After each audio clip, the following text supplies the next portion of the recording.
Bonsoir et merci de suivre ce flash de 18 heures sur la RTB. Ouagadougou a les pieds dans l'eau. La pluie débutait dans la capitale burkinabé.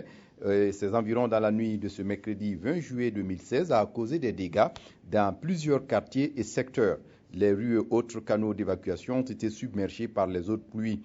Une partie du mur de Kossiam, la présidence du Faso, n'a pas échappé à la furie des eaux de ce mercredi. En dehors de Ouagadougou, d'autres villes du Burkina comme Pau dans le Naouri ont aussi enregistré d'importantes précipitations.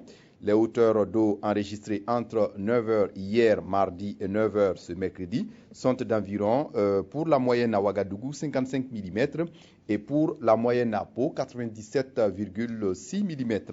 La météo prévoit la poursuite de l'activité pluvio-orageuse au sud-ouest, à l'ouest et le nord-ouest du pays. Elle annonce également de fortes pluies pour le week-end à venir.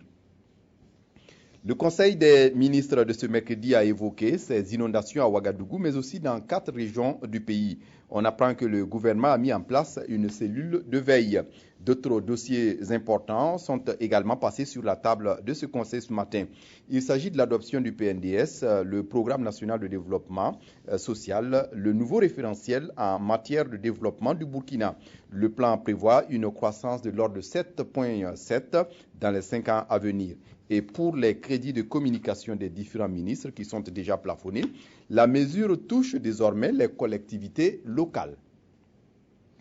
Le ministère de la Défense nationale et des anciens combattants est en conseil d'administration ministérielle depuis ce matin à Ouagadougou.